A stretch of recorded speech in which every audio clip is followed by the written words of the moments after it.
కొనుక్కునే మీద ఈరోజు అంతా మన చూపు అంతా లోకం మీదనే. అంటే ఉండకూడదని చెప్పట్లా, ఉండాలి, ధనం ఉండాలి, ఇల్లు ఉండాలి, స్థలం ఉండాలి, అన్నీ ఉండాలి. అంతకంటే ఎక్కువగా ఎవరు ఉండాలి చెప్పండి? చెప్పాలి, అందరూ చెప్పాలి. అంతకంటే ఎక్కువగా దేవుణ్ణి నమ్ముకోవాలి. దేవుడు మీ జీవితంలో ఉండాలి. దేవుని మందిరం మీ జీవితంలో ఉండాలి. దేవుని మందిరంలో గడపాలి. ఆదివారం ఒక 3 గంటలు లేకపోతే 4 గంటలు దేవుని మందిరంలో గడపాలి. ఆదివారం అనేది దేవుని దినం, అది మీది కాదు. ఆదివారం అనేది దేవుడు అర్పించిన దినం, దేవుడు తిరిగి లేచిన దినం, పునరుద్ధాన దినం. 6 రోజులు పని చేసుకో, నీ ఇష్టం. 6 రోజులు నీ ఇష్టం వచ్చిన పని చేసుకో. 7వ రోజు మాత్రం నాకు ఆ పెళ్ళి ఉంది, నాకు ఆ ఫంక్షన్ ఉంది, లేకపోతే ఇంపార్టెంట్ వర్క్ ఉంది, అవన్నీ చెప్పుకొని దేవుని మందిరాన్ని చాలామంది మానేస్తూ ఉంటున్నారు. నువ్వు ఎప్పుడైతే దేవుని మందిరంలో కాలు పెడతావో దేవుని ఆశీర్వాదాలు నీ మీద, నీ కుటుంబం మీద కూడా ఉంటాయి. అందుకనే దావీదు గారు అంటున్నారు కదా, అయ్యా తండ్రి దేవా, నేను ఒక్క వరం అడుగుతానయ్యా. ఆ వరం ఏంటంటే నీ మందిరపు మెట్ల మీద నేను చిరకాలము నివాసము చేస్తానయ్యా అని దావీదు గారు అంటూ ఉంటారు. అందుకనే దావీదు గారు కూడా 2 సమూయేలు 7వ అధ్యాయంలో ఒక చక్కటి 29వ వచనంలో చక్కటి మాట రాయబడుతుంది. ఏంటిదంటే, అయ్యా నేను కానీ నా కుటుంబం కానీ ఎప్పుడు నీ సన్నిధిలో ఉండేటట్టు నాకు వరమే అయ్యా. ఇంత గొప్పగా నన్ను ఆశీర్వాదాలు, నీ మందిర ఆశీర్వాదాలు నాకు ఇయ్యా. ఈరోజు నువ్వైనా నేనైనా కూడా దేవుని మందిరంలో గడపాలి అనే ఆశ కలిగి ఉండాలి. బైబిల్ అంటుంది కదా, ఆశ కలిగిన ప్రాణాన్ని తృప్తిపరిచే దేవుడు. ఆశ కలిగిన ప్రాణాన్ని తృప్తిపరిచే దేవుడు. కాబట్టి అనేక సంవత్సరాలు, రేపటి సంగతి కాదు, వచ్చే సంవత్సరం సంగతి కాదు, ఇప్పుడేంటి నీ పరిస్థితి? ఒకవేళ ఇప్పుడు చనిపోతే నువ్వు పరలోక రాజ్యానికి వెళ్తావా లేకపోతే విడవబడతావా? ఈరోజు ఎవరైతే యేసుక్రీస్తుని అంగీకరిస్తారో వాళ్ళకే పరలోక రాజ్యం అని బైబిల్ చెబుతుంది. ఎవరైతే నమ్ముకుంటారో, ఎవరైతే బాప్తిసం తీసుకుంటారో, ఎవరైతే దేవుని మందిరంలో గడుపుతారో వాళ్ళ పేర్లు ఎక్కడుంటాయి చెప్పండి? జీవగ్రంథములో నీ పేరుందా? ఇప్పుడు జీవగ్రంథంలో నీ పేరుందా? ప్రియమైన తమ్ముడు, అక్క, అన్న, చెల్లి, ఈరోజు జీవగ్రంథంలో పేరు లేకపోతే నువ్వు నరకానికే. ఈ లోకంలో ఎన్ని బాధలున్నా, ఎన్ని సమస్యలున్నా ఏదో ఒకరోజు చనిపోతాం. ఈ సమస్యలన్నీ మన వెంట రావు. ఎవరైతే యేసుక్రీస్తుని నమ్ముకుంటారో ఆయన అక్కడ ఆ దీపంలాగా ఉంటాడు. ఆయన గొర్రెపిల్ల సింహాసనం మీద ఉంటాడు. అందుకని ఒక పాట రచయిత రాస్తా ఉంటాడు, గొర్రెపిల్ల సింహాసన మా చాటుండును, ఆయనే దీపమునల యామయుండును. గొర్రెపిల్ల సింహాసన మా చాటుండును, ఆయనే దీపమునల యామయుండును. జీవ గ్రంథమందున పేరులున్నావు అనుచు, జీవ గ్రంథమందున పేరులున్నావు అనుచు, మనము వెళ్ళాం నిశ్చయముగా మనము వెళ్ళేదాం నిశ్చయముగా. దేవుడొక్క నగరము మన కొరకై సిద్ధపరచు చుండెనుండుటకై. దేవుడొక్క నగరము మన కొరకై సిద్ధపరచు చుండెనుండుటకై. మనము వెళ్ళేదాం నిశ్చయముగా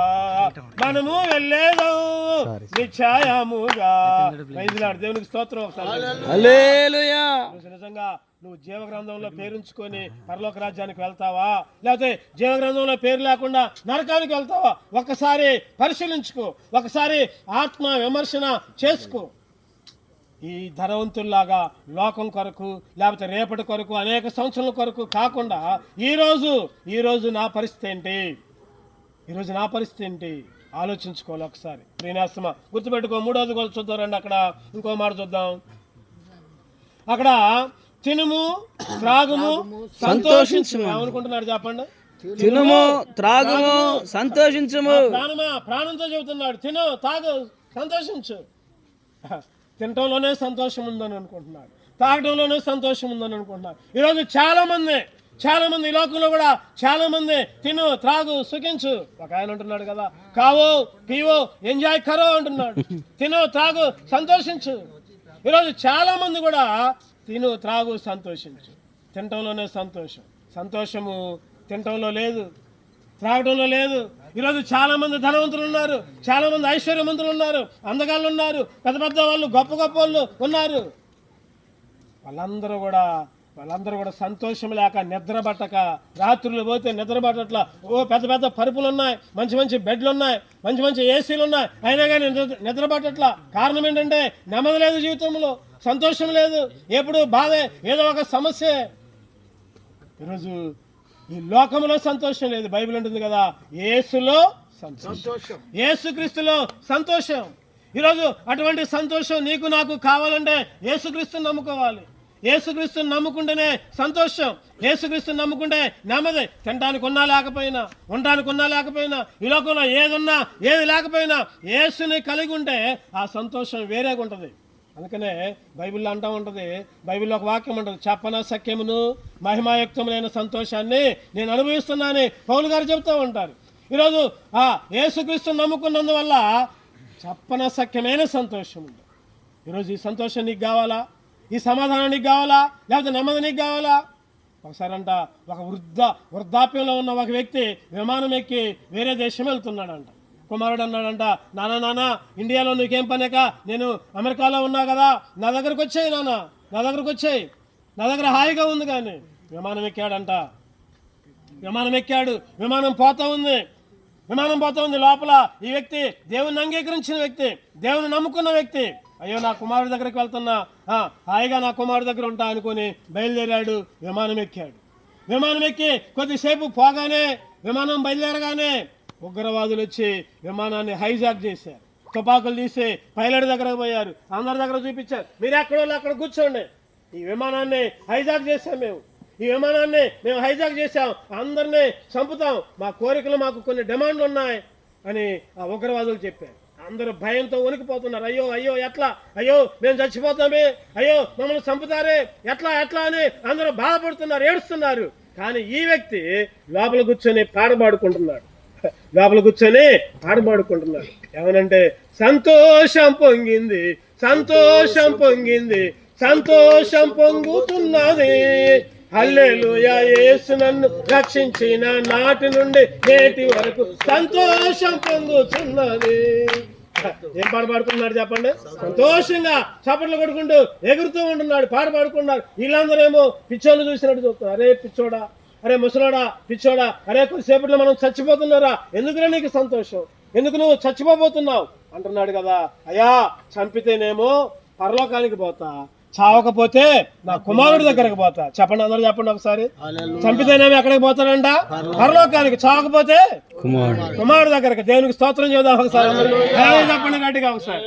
ఈరోజు చనిపోతే యేసుక్రీస్తు నమ్ముకుంటే ఆ సంతోషం, చచ్చిపోతే పరలోకం, లేకపోతే కుమారుడి దగ్గరికి. పౌలు గారు అంటారు కదా, నా మట్టుకైతే బ్రతుకుట క్రీస్తే, చావైతే లాభం. ఈరోజు చావుకి ఎవరు భయపడరండి, చావుకి ఎవరు భయపడరు. యేసుక్రీస్తు నమ్ముకున్న వాళ్ళు అస్సలు భయపడరు. ఎందుకంటే చచ్చిపోతే పరలోక రాజ్యానికి వెళ్తా అని ఒక నిరీక్షణ ఉంటుంది. మరి ఈ సంతోషం నీకు కావాలా? ఈ సమాధానం నీకు కావాలా? ఈ సంతోషము నీకు కావాలనా? ఈ సంతోషము నీకు కావాలనా? ఈ సంతోషము నీకు కావాలనా? నేడే యేసు నొద్దకు రమ్ము, నేడే యేసు నొద్దకు రమ్ము. నా హృదయము వింతగా మారెను, నా హృదయము వింతగా మారెను, నా హృదయము వింతగా మారెను. నాలో యేసు వచ్చినందున, నాలో యేసు వచ్చినందున.